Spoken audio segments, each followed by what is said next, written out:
and after his father retired, Christopher Awdry took over the writing of the Railway series, creating new characters and new adventures.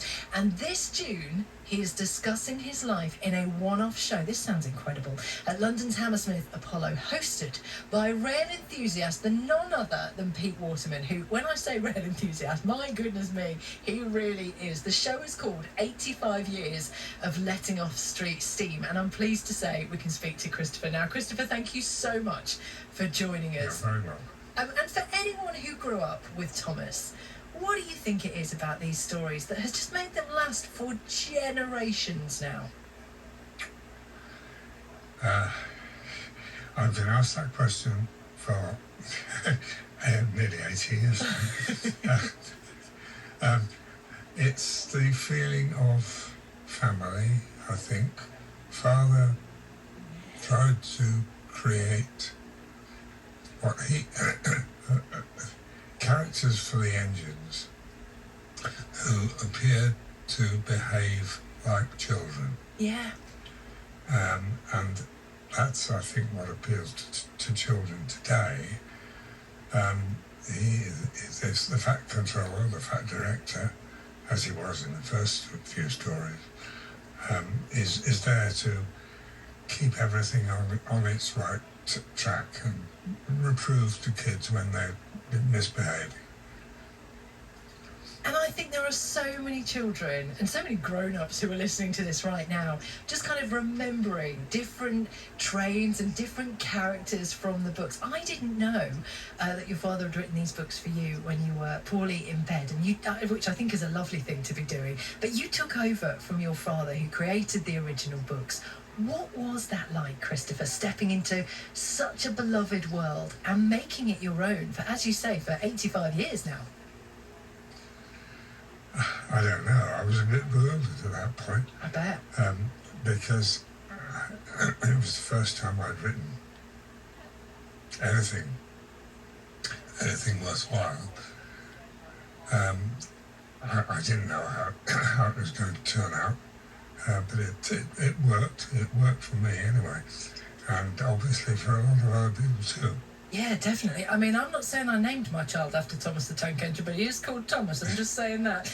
And of course, one of the things that people love, I mean, this evening that you're doing, this 85 Years of Letting Off Steam, is hosted by massive rail enthusiast, the brilliant Pete Waterman. But the Railway series is known for its attention to detail, the realism as well. Why was it so important to keep that authenticity in the stories? I'm not sure why my father thought it was important, but he was. I was about to say he was a perfectionist, but he wasn't in that sense at all.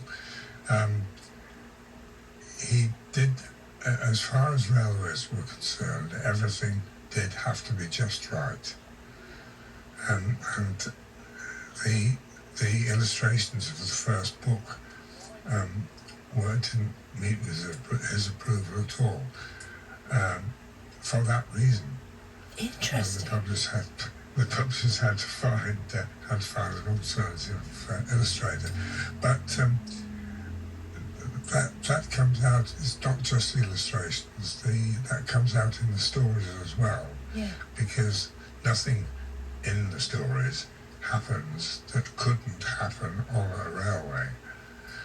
There's no sort of leaping off the lines to rescue a stray sheep, for instance. Yeah. And I think that is one of the reasons, at least, why we're still going 80 years later. I mean, it's wild, isn't it? And when you look at Thomas today, a global phenomenon, what goes through your mind seeing how far these stories have travelled? Good gracious. That's the easy answer, I suppose. It is incredible, isn't it? But,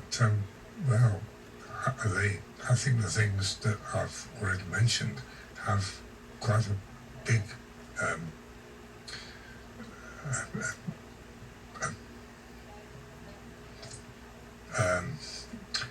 has made such a Sorry, difference. It's sorry. all right. It's made such a difference in people's life. I know that there will be people that are listening to this right now that remember playing with Thomas, reading Thomas, watching Thomas on the telly. And this show sounds brilliant. It's a one-off show at London's Hammersmith Apollo, 25th of June.